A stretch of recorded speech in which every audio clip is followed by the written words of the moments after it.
girlfriend. We are live. Hi, Tim. Hi, people. Hey, how's it going, everybody. friends?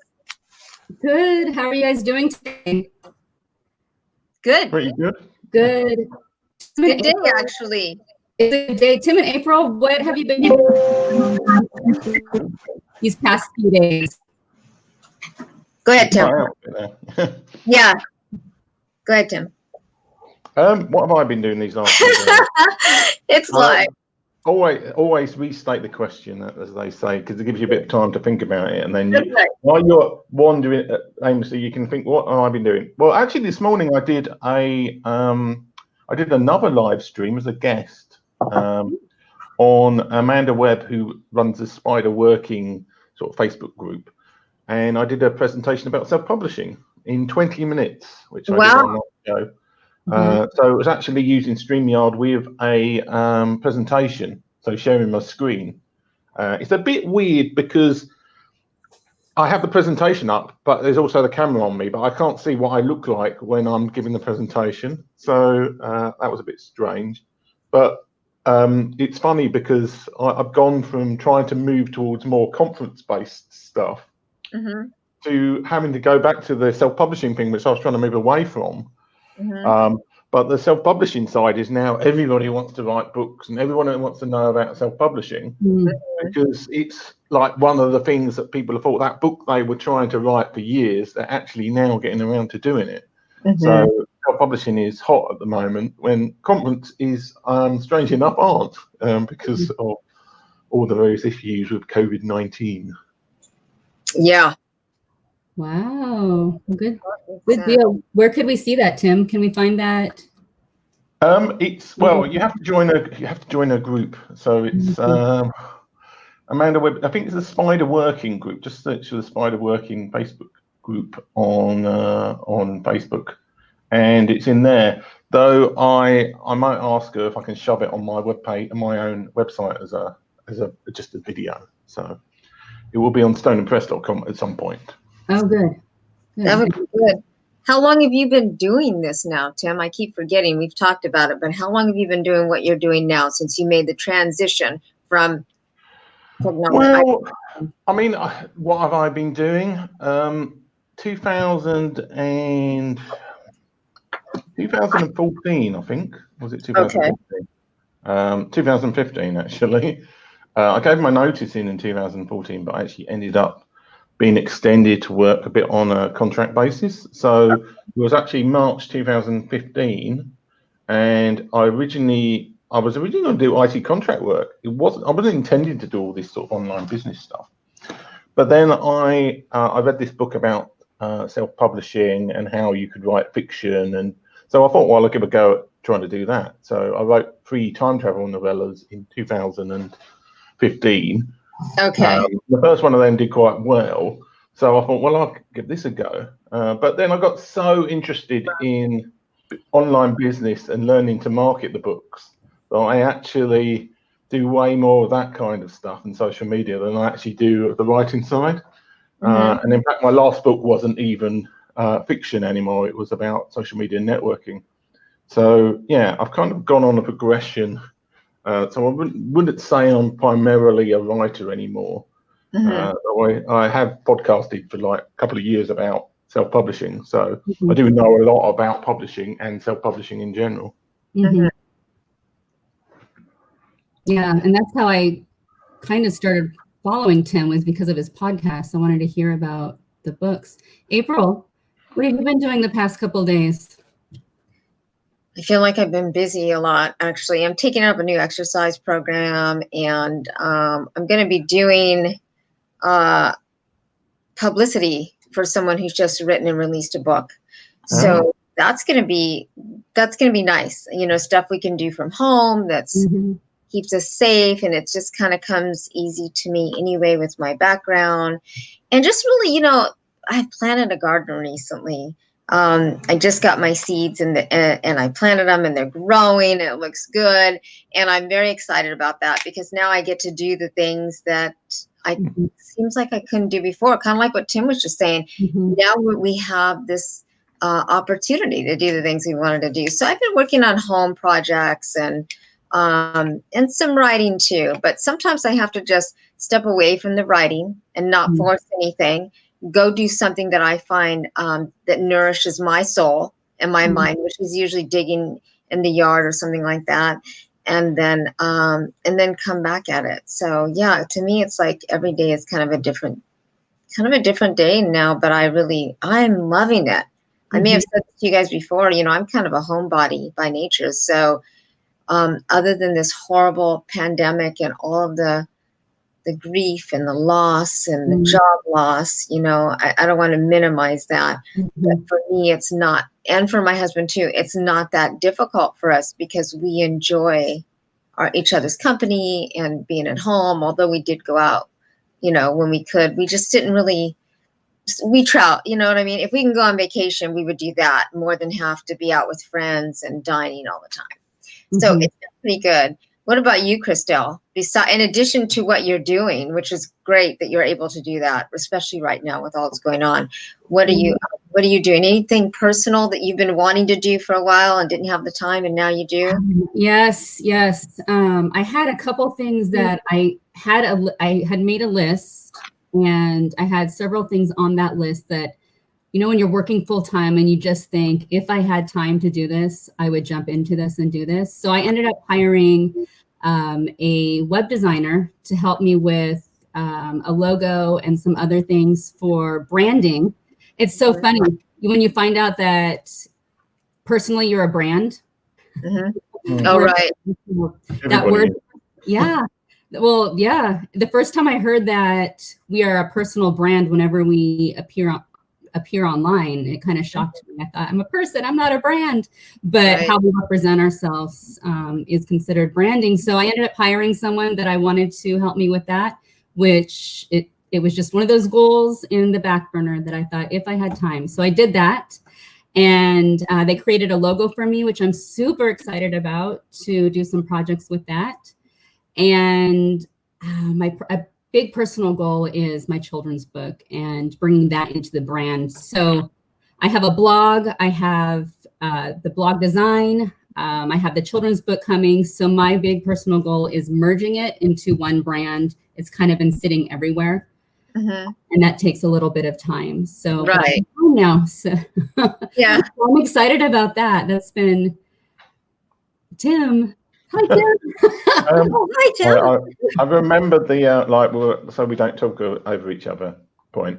But one thing I was going to say, and I'm not sure this applies to April or not, but when I went from full-time work to working for myself, initially I had this period of a couple of months or so of when I'm like, I think I can do all of these things and I can do all of this stuff. Yeah. But after a while, and I've seen it happen to people in isolation as well, I think it depends how introvert or extrovert you are. After a while, you end up in this stage where you don't do anything at home, depending on your personality. So I think that's something to be careful about.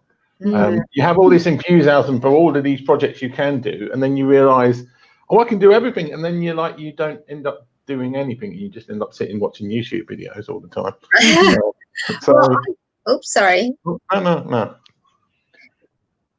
Good. Okay, I see. Well, I think you kind of have to go through that phase. I feel for myself there, especially right now with the pandemic and so many people finding themselves in isolation. Or even in my case, it was kind of forced, because I was diagnosed with cancer. So I could have kept trying to work, but why would I want to do that when I had the option to just focus on physical and emotional well-being, which was important to any fight you're in. But with that said, there still was a period of time I needed. And even now, I'm starting to kind of come out a little bit, and I feel like the world is kind of caught up with where I'm at, so now I'm like, I can do all of these things. I'm learning how to do this with you all. I use Zoom and the virtual lunches and dinners and conferences, all that stuff. But there is a point in what you're saying where you have to have that phase. You have to just binge watch. You have to do the YouTube. You have to garden. You have to do all those things, because I find that it helps you find you. Was somebody saying something? I don't got my glasses. Well, it's Tim Song who runs it. He runs a great show with Jim Fuchs called the Tim and Jim Show. Oh, Which I've been he's making fun of the fact that I always mention the fact that he loves Dunkin' Donuts because he's always talking about Dunkin' Donuts online. It's not really Dunkin' man. He must be really suffering now that they're shut. We haven't got Dunkin' Donuts in the UK. We do. Speaking of donuts. Okay. Speaking of donuts, we have donuts. We don't know. Well, there probably are Dunkin' Donuts. They're not common in the UK. I think Krispy Kremes are the biggest one in the UK in terms of donut shops, but donuts aren't really as big a thing in the UK as they are in the US. Okay. I've been having donut cravings since since we've gone into quarantine. I have been imagining giant chocolate donuts, but donuts have become what do you call them? I mean, they've been trying to make them bigger and better, and gourmet donuts here in America. Yeah. Foodie. Okay, so here's a question for you. I like asking random questions. How big would you say is the biggest donut that you would try and eat? If you had like various sizes of donuts, how big a donut would you be the biggest one you would consider trying to eat in one sitting? April, do you? Oh yeah, that's an interesting question, but the slice of a cake. Mm-hmm. Slice of a cake. So a cake's like kind of like that. Yeah. This is what I'm like. That kind of size donut. I was going to show you guys. I think Jenna. Oh my goodness, what is her name? She was on. Is it Fisher? Jenna Fisher? She was on The Office here in the U.S.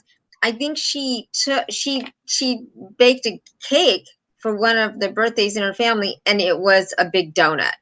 Oh.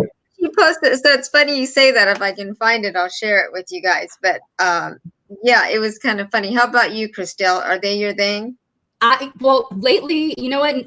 Here's the weird thing: is normally I don't crave sweets. I'm more of the savory, but I've been craving sweets. So here in San Diego, at least, and I think LA as well, they don't come with. I mean, they are. I'm showing you with my hands. I mean, they're twice the size of a piece of cake, and then they start piling up fruit or cookies or candy, and it becomes this massive gourmet donut. So if I were to buy something like that, purchase something like that, I would cut it in pieces. But I'm curious what our viewers today, I see we have a couple of viewers online, where they like to get their donuts from.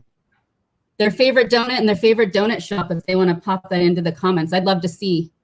That looks good, April. Wow. That's Jenna Fisher. Now I'm going to tag Jenna and tell her she needs to pop in and say hello to us. But isn't that something?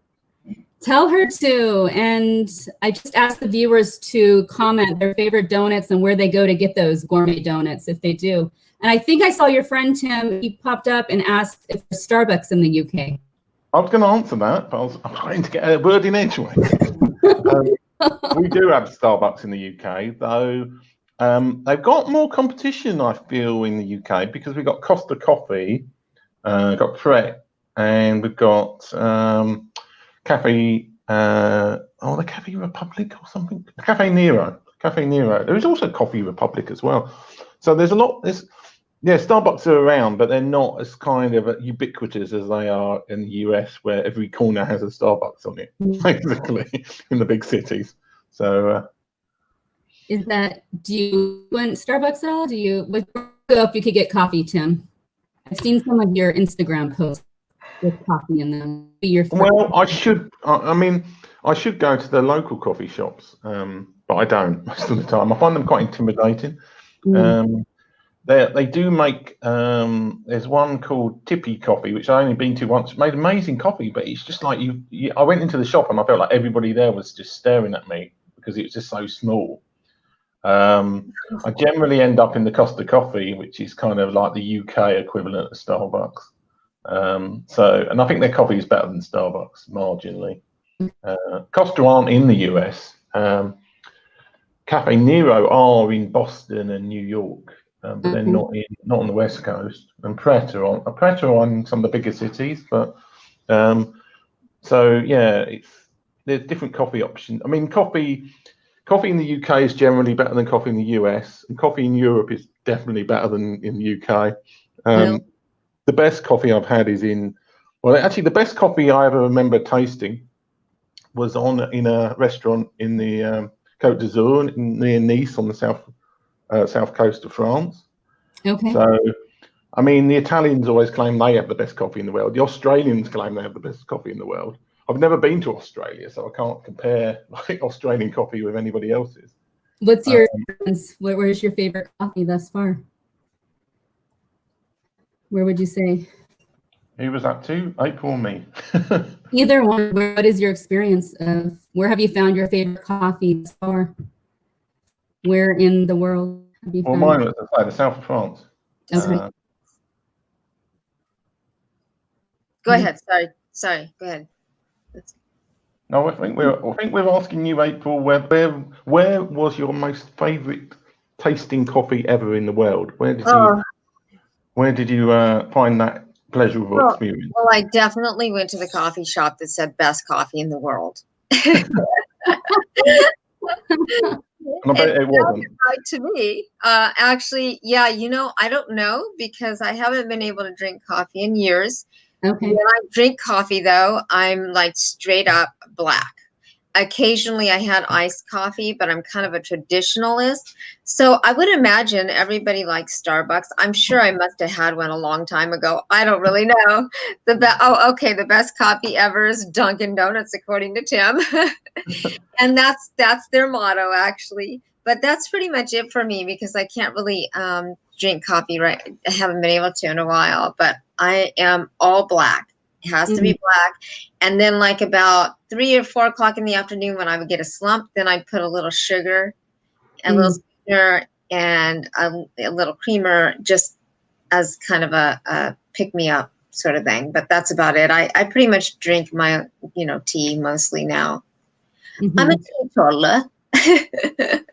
This is my coffee. Oh, there you go. We were drinking it by the pint. We're drinking it by the pint. It looks like beer. I'm a pint coffee drinker, and I'm not ashamed to admit it. Yeah, I've been missing decent coffee. I've got like my own ground coffee that I had. I've actually found they've got these Starbucks cappuccino iced coffee thing that I found in a local supermarket that actually tastes reasonable. I mean, Starbucks coffee isn't that nice, really. I mean, all of these places, I don't generally go to coffee shops for the coffee. I go for somewhere with Wi-Fi that I can sit down for a bit. It's usually time wasting. You're not paying all that money for the coffee. You're paying for just being able to sit down on the sofa and get your laptop out for half an hour usually. Right. So yeah, I mean I've tried Dunkin' coffee and I've tried Starbucks one. I think Dunkin' is marginally better than Starbucks coffee. So I don't think it's wonderful. Just don't tell Tim Son that because he'll stop commenting now. So, but it's certainly better than Starbucks. Okay, so now we've mentioned, I'm not wearing it, but I got it. So we've worn the Legoland hat. We've talked about Starbucks. We've mentioned Dunkin' Donuts. Come on. I've got my T-shirt for this week, Boise. Boise is supposed to be actually pretty there. So look at there, you guys. So we're name droppers here, okay? Yeah, well, it says you're not just nice, you're Boise nice because that's like Boise's got a reputation of being like a really, and it was true when I went to like coffee places there. Like everybody's really nice.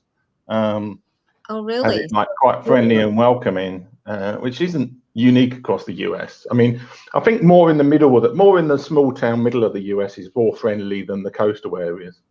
But I'm used to London where nobody talks to anybody at all, so it's anywhere friendly. Like that, oh, really? I didn't know that. Okay, that's a lot like New York.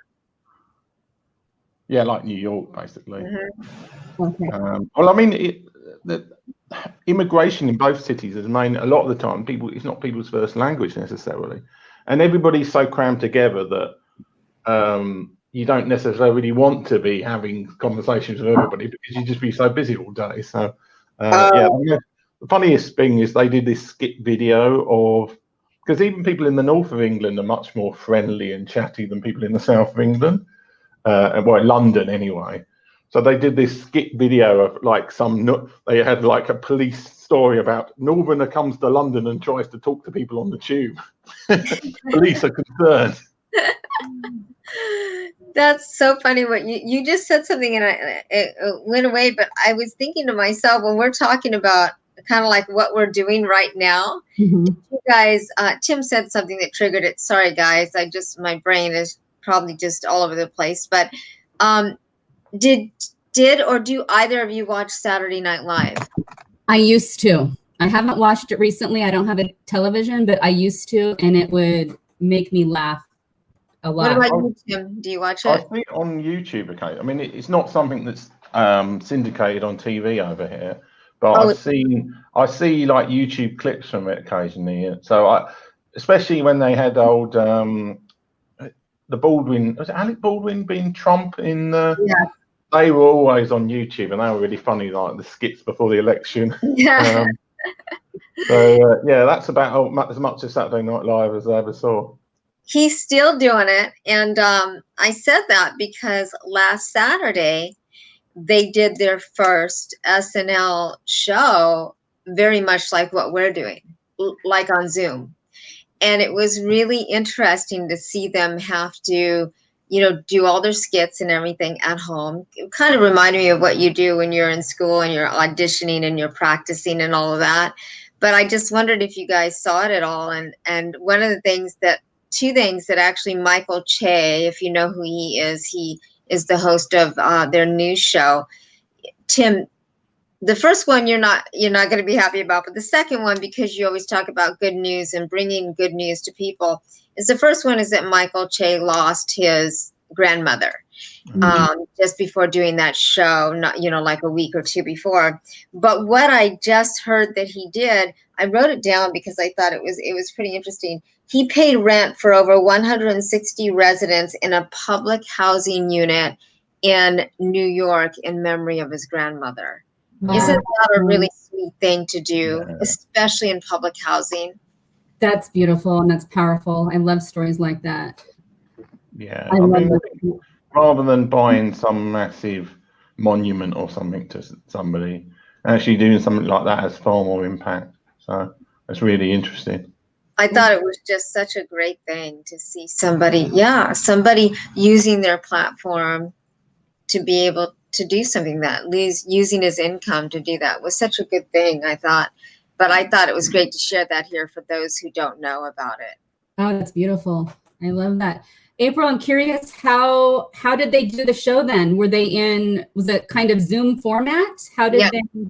Yeah, well, what they did was, they have their producer and director, of course, still. So Tom Hanks actually opened up from one of his properties somewhere. It might have been in New York. It was a small kitchen, so it looked like it might have been in New York. He opened up there. He addressed the fact that they have been diagnosed with COVID and how they're doing, and they seem to be doing okay. And then he did the monologue right there. And then what they did was they had kind of like, it makes me think of, I don't know if you guys know musicians or not, but I've had a lot of friends who are musicians. And the way musicians work is that they're no longer live in the studio together like they were in the 50s or the 70s. So that's pretty much what they did. They had that format. So you could see the band playing, but they would be at their own homes. And so their director was cutting and probably saying to somebody, okay, take it over to here. We're going to open with Tom. We're going to take it over to the music. We're going to do our MTO, our main title opening, for people who don't know what that means. And then they went right to the skit. So the individual people were doing the skit at home. And if there were two people involved, then when it came to his line, they would go to her. When it came to her lines, they would cut to her. So it's very much like what we're doing now. If you and I did a skit and somebody was sitting at home and doing the opening for us, and it was interesting and unique because you get to see where they live. You get to see that it brings everybody to one. We're all leveled. We're all on even ground right now. And even though some people's homes might have been, looking like more glamorous than others, at the end of the day, they were in a corner doing their skit and having to create their own props and everything. So, I think if, I think some people were saying, oh, it wasn't as great, as it could have been. But in reality, I think it was fantastic that they did it. And the part of the reason I read that they wanted to come back, I think they came back a little early, was because now was the time when people needed to laugh. And that's what they've done best, is make people laugh. And there was a phone call, Tim, guest appearance phone call by none other than SNL's version of Mr. Trump. I've actually got, because I made the same mistake that Christelle made the other day of sharing the broadcast out, and it's got its own stream of comments that I didn't see. But Beth Beldman said that Krispy Kreme is her favourite donut shop. Oh. And in San Diego, the Krispy Kreme on Camel Mountain Road near Rancho Bernardo is her favourite. She's in Arizona now, but she used to live in San Diego. Okay. And we also had Amit say, Amit Anija say, hello, everybody. So I don't know if that's anybody's friend or is an exciting new viewer who stumbled across the show in some. So I hope we're pronouncing your name right. Okay. I always get everybody's name wrong, so apology if we got it wrong. So that's the first thing I want to say is let's apologize. And just got it wrong. It is us. Oh, it's like that's funny actually. It's something I've noticed difference between UK people and Americans. We pronounce French names correctly, but we get Spanish names wrong in general. You pronounce Spanish names right, but you get French names wrong. So the number of times I said La Jolla in San Diego the first couple of years, because I had no idea how it was like La Jolla. Yeah. I mean, it's like, it should be like Hola or something, but it's La Jolla. Right. La Jolla. Yeah. As it appears if you phonetically spell it in English. Yeah.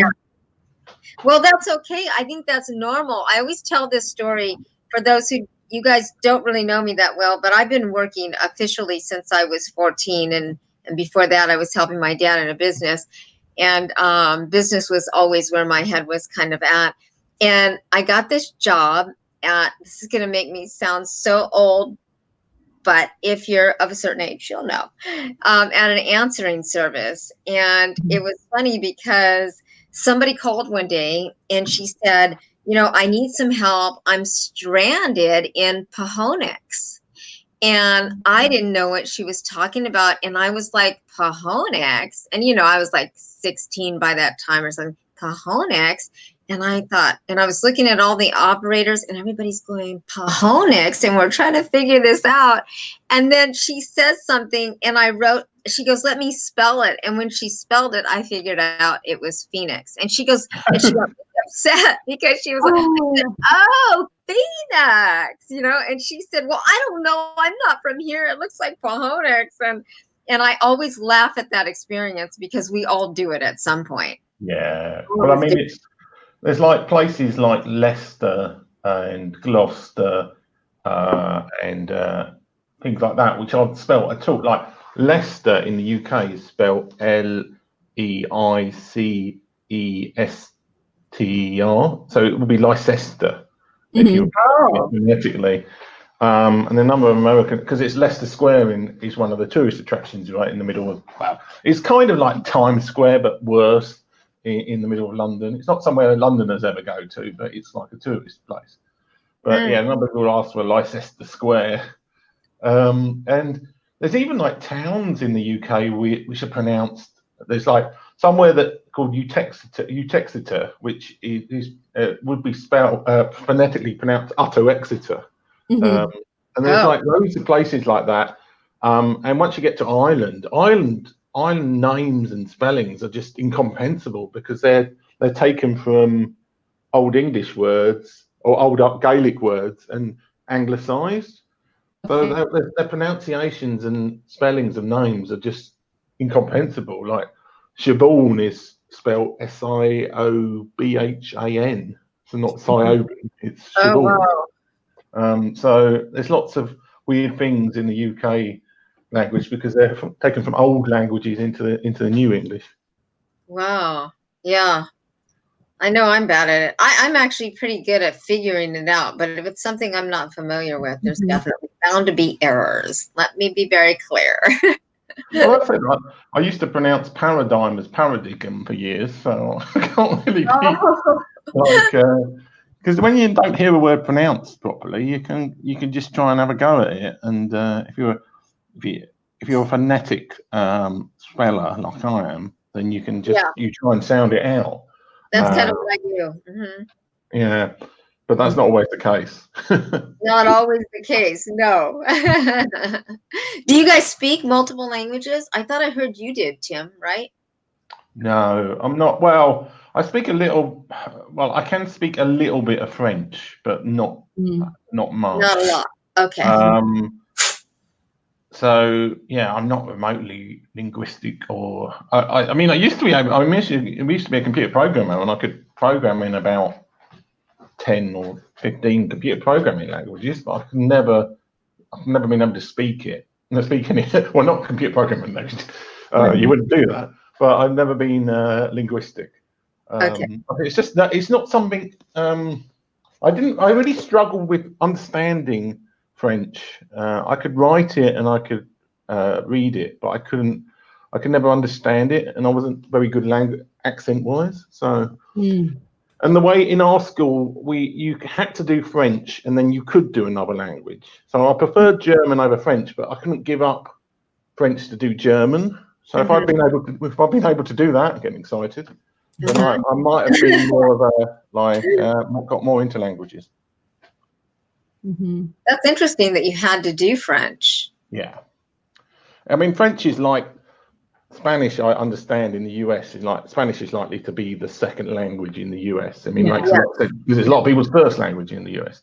But here, French is basically the main. Spanish is actually not really taught anywhere in the UK much. Maybe now, but in my day, it was French, German, and Latin potentially. I actually did Latin for about a year, but it's kind of a traditional thing in the UK. Some of the schools are like historically they did Latin and Greek, but we never did any Greek. But I did 1 year of Latin, which is total and utter waste of time, really. I remember Latin here was taught in the schools as well for quite some time, especially in the private schools. Latin was a required subject. It's kind of like it used to be the case that lots of religious and kind of higher social documents were written in Latin, and obviously a lot of classical literature is written in Latin. So it kind of made sense, but I don't think really in the last 50 years Latin has made any sense for children to study. But a lot of the time, it's like a lot of subjects, it's social signaling that you've done that particular subject rather than it actually being any use. Because I mean, I did quite a considerable amount of maths and other things. And how much have I actually used in my day-to-day job of the maths I learned? Not a lot, really. I worked on like invoicing systems for like 10 years or so, and I was a computer programmer. But large chunk of the maths that I did, I never ever used for anything really. I mean, this is the trouble. You learn like fractions, and you learn sort of probabilities, and you learn statistics, and you learn maybe mechanics or something. It's very hard to know what exactly people need to know, and a lot of people can get away with virtually no maths whatsoever. Yeah, I think that Latin is like ballet. It's the foundation for multiple languages, and like you said, stories, history, and even law. I mean, all of the words that that come out of law, most of them are Latin. If not all. So. Well, it's funny actually. I was on Instagram the other day, and somebody from Canada put like they put this quiz show that was on about how the words quid pro quo would be the most Googled thing in America in sometime in October last year, and I think that's because in the impeachment trial, Trump was supposedly supposed to have said quid pro quo that he was going to do this thing if they investigated. And so like people were like, what the hell does quid pro quo mean? Which is basically I'll scratch your back for what if you do this for me, I'll do this for you. Quid pro quo. which I knew anyway without knowing anything about Latin. You just learn the Latin phrases that mean something. So they're almost like English phrases now, really. Yeah, yeah. I will say I'm someone who likes to study words and word meanings.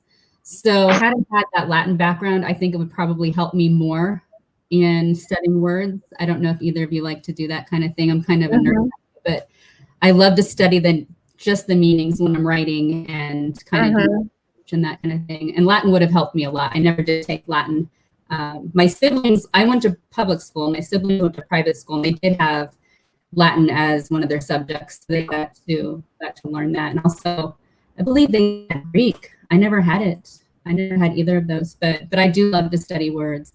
April, you asked the question if either of us could speak multi-languages. Can you? Are you able to? No, I used to, and then I dropped that when I was younger. So no, but I'm actually learning. You know, I'm studying a couple of things that just on my own.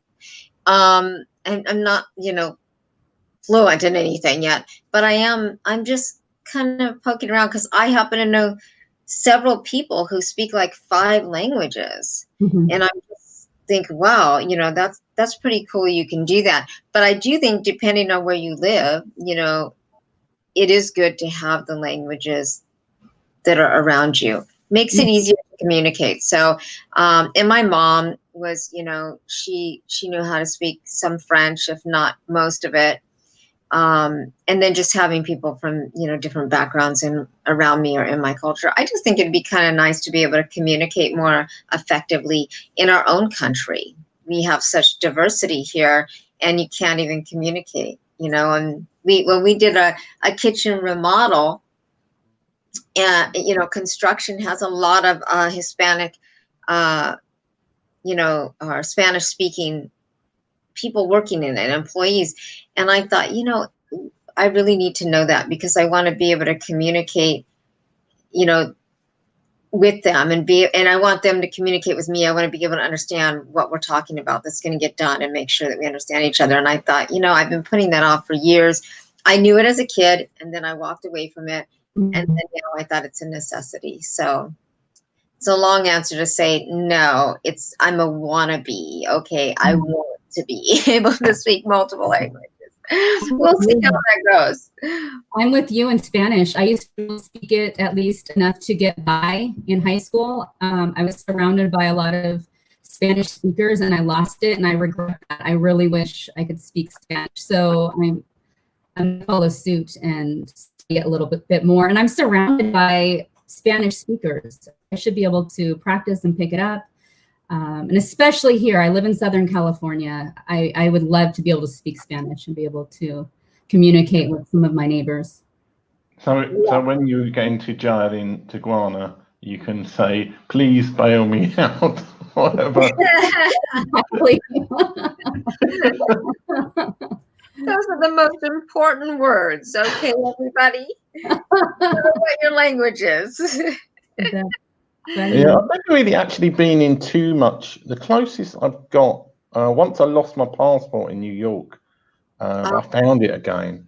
That was really like, it's really concerning when you lose passport, though. Wow.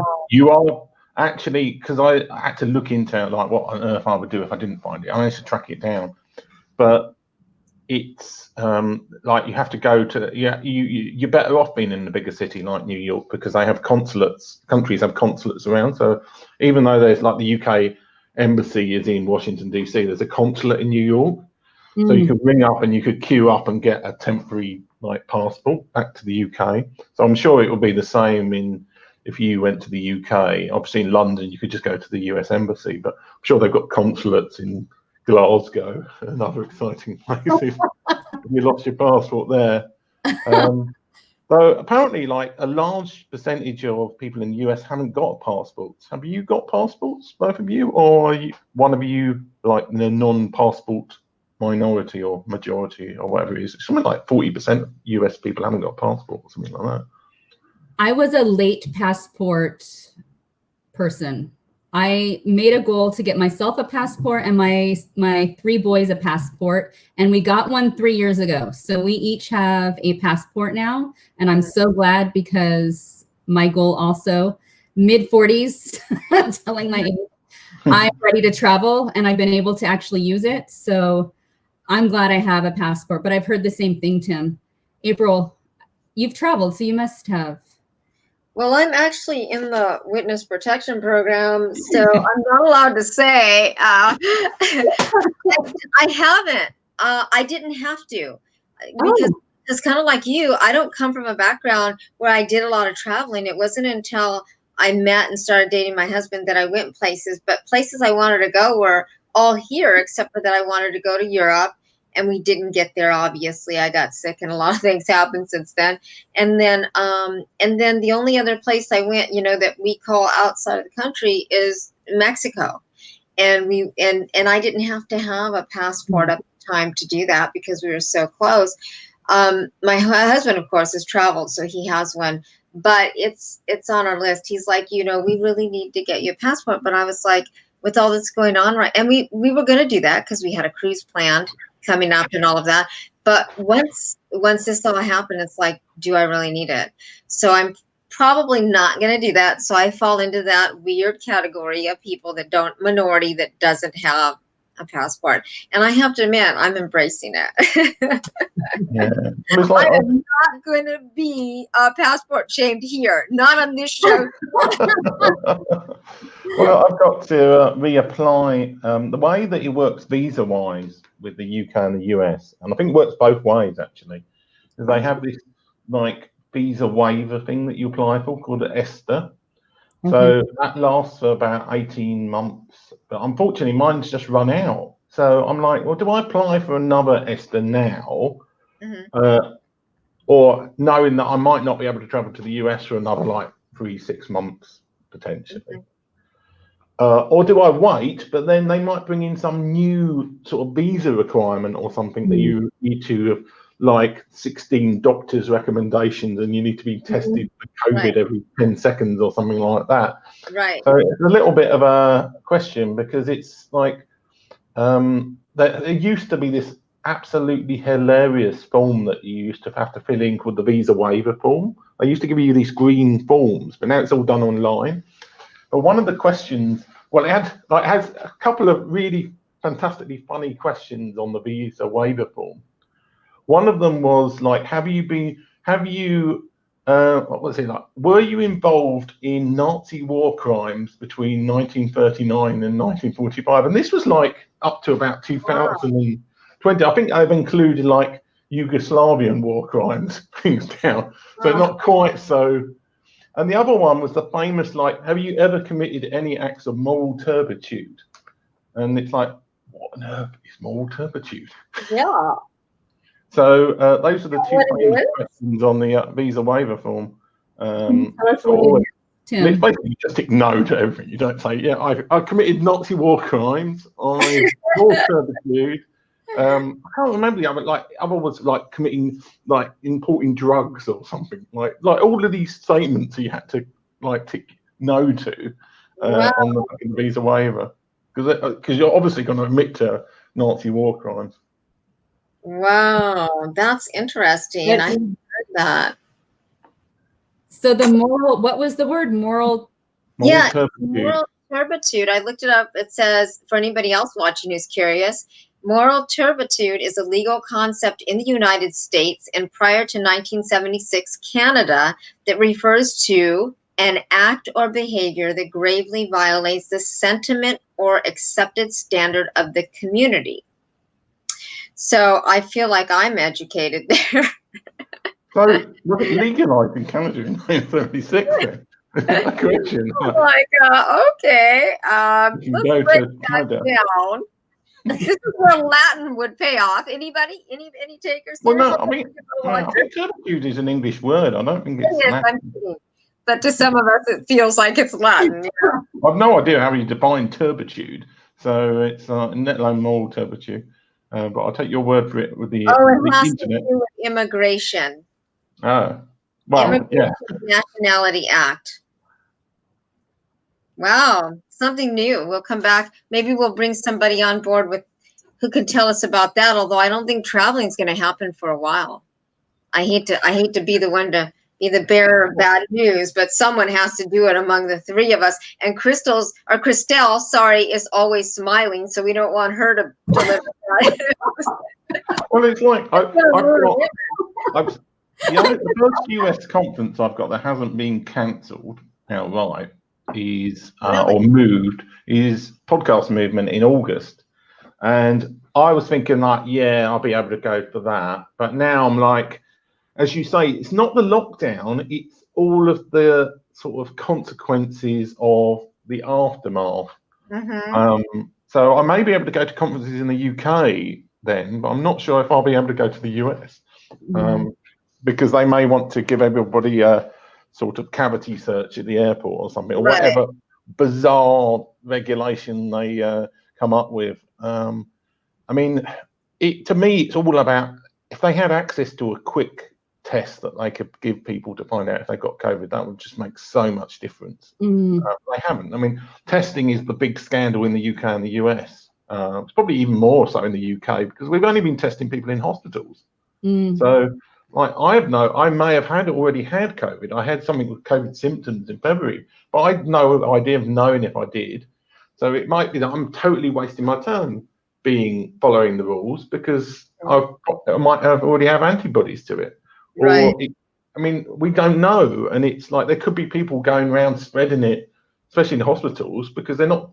Until recently, they weren't even testing hospital staff. So it's like it's very strange here, the situation with testing.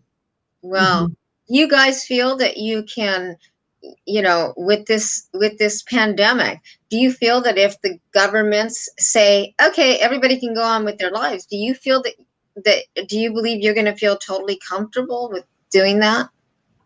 Well, I will, because I'm not in a risk group. I possibly already had it, and I'm generally quite sort of philosophical about the risk of death and risk of anything, actually. Well, I'm not sure a lot of people. There's a lot. I mean, I saw a Facebook post that somebody put today saying like, would you travel? Once this is over, are you going to go? Are you thinking you're going to travel this year? And like a surprisingly large number of people said no. And it's like, I was like, oh yeah, first opportunity to travel, I'm going to take it. But a lot of people, they've been put off the idea of international or even local travel. So I think you're right. I think a lot of people will. It's almost like a kind of global, what's it, agoraphobia, or what's the when you're scared of going out of the house? Is it agoraphobia or something like that? I believe it is. Yeah. It is. Yeah. All of a sudden, I was like, wait. I think I mispronounced it. But it's almost like a global version of that people are frightened. I mean, social distancing is going to be in for a while, so we'll be trying to like avoid people with like within 6 foot or 2 meters of people. So yeah, it's going to be a very strange world after this, and at some point I think we should just have a general chat about our predictions for how the world is going to be after this thing happens, because it will, like, some of the biggest changes in the history have been preceded by pandemics. So the whole of the Roman Empire was basically preceded by a pandemic, the first plague in 5th century. And a lot of the abolition of like the serfs and like basically the slave classes in the UK and Europe was caused by the Black Death in the 13th century. So is this going to hasten in big changes to society in the Western world and the world in general?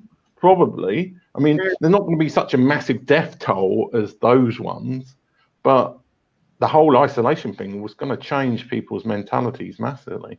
I hope so. I hope it causes worldwide compassion and empathy more than we have now, especially here in the US. It's opening my eyes to a big need here in the US, and that primarily comes out of compassion and empathy for all people. That's my big hope, and that would be a great topic, Tim. I love that idea. Yeah. Anyway, we're like 55 minutes with this show, so I suppose we should probably wrap up. I mean, I could keep talking for ages. That's just kind of the problem with our shows. They go long. Great. We could do. I mean, that's a good thing that we can at least have that, have that chemistry. It could be worse. I mean, I actually had somebody who was really great talking in person. She was a friend of mine, but she represented an organization that I needed to interview. And I thought, oh, she's going to be so great. And I sat down with camera, a light, lighting crew, everything. And she didn't speak a word. She was like a deer in headlights. So there's the worst. It really was one of the worst interviews of my life. I was like asking the question, and then I was like answering the question, and then and she said, when we left, she said to me, "Oh God, I hope you got everything you need." And I thought, that is going in the trash, and this is never happening again. So there's a lot of things worse than us being able to just go on and on like we did at the dinner for 4 hours. Absolutely. Yeah. I feel that we got to do something where we all bring our favorite, drink like wine or whatever, and drink and talk while we're drinking. Let's do it. Tim got a little nervous there. Right. Nervous. Gaming or whatever. Well, I mean, I'm doing it. At least I'll be doing it at 8 o'clock. You guys will be doing it at sort of noon, and it's kind of.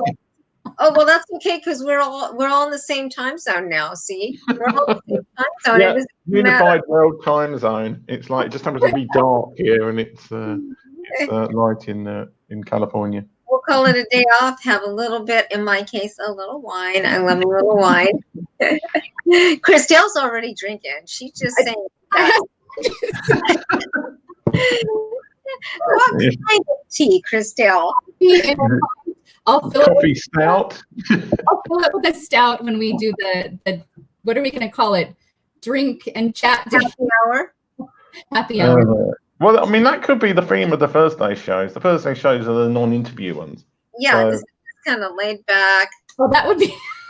I'm probably going to get told off by people for the number of times I've touched my face for this show. It's like I'm always going like, which you're not supposed to do because touching your face is bad for spreading, for getting COVID, because you get it on your hands and then it gets into your eyes and stuff because it's like, yeah. Well, you're quarantined. I mean, other than you have to get groceries. I mean, we all have to get groceries, right? But you're mostly staying at home. Yeah. Well, I mean, in the UK, you're allowed one walk outside for exercise a day. So, and I've actually gone for groceries as well. So today I've been out twice. So I mean, within the law, but some people are like, somebody actually sent on my Instagram stories. They saw that I went out twice, and they were like, "Tut, you went out twice." And I'm like, I went out for groceries. Our next live is going to be how Tim got arrested for breaking the rules and going out.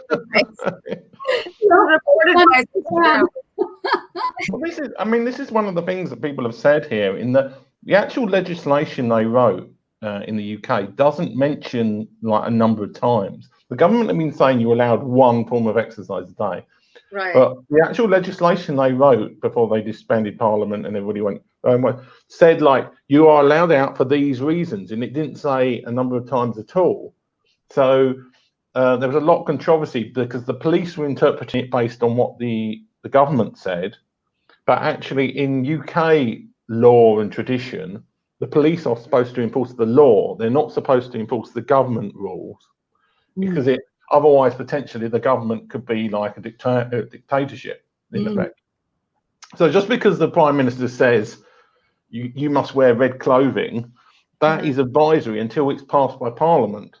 If the Parliament said you must wear red clothing, then it then becomes the law. But there's been a lot of controversy because the police have been not actually in the London area. I haven't seen it. I saw about 2 police one day. There were none of them around in London really, but other parts in the north of the UK, like they've been sending out drones following people around like Derbyshire moors and things, and saying like you should not be assembling here, and it's stuff that actually is perfectly legal still from what was passed, but is against government advice. So that's been an interesting kind of talking point. Speaking of a little controversy, I have to ask this pop culture question. How do you all feel about Prince Harry and Meghan Markle leaving? I heard some people talking about it this morning in social media, and they were really offended by the fact that they left. What do What you think about it over there? They parted ways with the Queen. I couldn't care less, to be honest. The royal family is kind of. I think people in the US worry more about the royal family than a lot of British people, but there are British people who are very concerned and interested about this kind of stuff. And certainly they are a large chunk of the sort of people who follow the Kardashians in the US follow the royal family in the UK.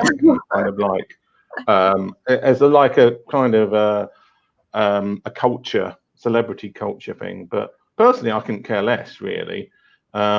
I mean, I can understand some people would criticize them for the fact that they've basically been funded by the state in their lifestyle. Not so much, obviously not Meghan Markle, but Prince Harry has been. I mean, he's been paid for by the taxpayers in the UK. Yeah. So him saying like, "Oh, we're going to leave and just start our own business based on the reputation that was paid for by the taxpayer," I can understand that argument. But on the other hand, I can understand that Prince Harry has never had the opportunity to have a normal life. It's not like he signed up and like at age 7 he was like, "Do you want to be a member of the royal family? Yes, no." Right. So I think he has every right to say basically, "I'm going to like leave," because they're not like some sort of caged animals that are kept for our amusement. Yeah. They are real people as well, and it's easy to get the concept of the monarchy mixed up with the people involved. And I think we're lucky at the moment to still have the Queen as the monarch, because I think if she wasn't and it was Prince Charles, then obviously all sorts of other questions could be asked, because Prince Charles is, I mean, generationally wise, Prince Charles is just not the same quality of individual as the Queen is. So she's obviously had like so many years of experience of doing that particular role. Yeah, it's just interesting to hear your guys' take, because I know Americans are talking about it, and I was surprised at how involved people are over it, you know, because I watched the series. Did you guys watch The Crown? No. Oh, it's No. great. It's the acting, the production, everything about it. They did an amazing job on that. So I think that's what kind of got a lot of Americans really probably more interested than maybe the usual. Yeah, well, this is a funny thing. I mean, I think you've picked two of the worst co-hosts to talk about current affair things, because Christelle hasn't got TV, and I don't generally watch. I don't watch most of these. Like, I haven't even got Netflix. I've got Amazon Prime, and now I've got Disney Plus. And I bought Disney Plus because I wanted to watch Mandalorian, really. So I'm not seeing a lot of the like long-running TV show. I try to avoid getting dragged into watching too many, because I know I'll just end up watching some binge watching, and that'll be my whole weekend gone watching a new series. And some of them, like Breaking Bad, I watched a few episodes and I just couldn't get into it. And some of them I just can't. There's a lot of the Amazon Prime ones that like Mr. Robot. I just didn't like it. So, but people are like, "Oh, have you watched blah blah blah?" And I'm like, "Well, no."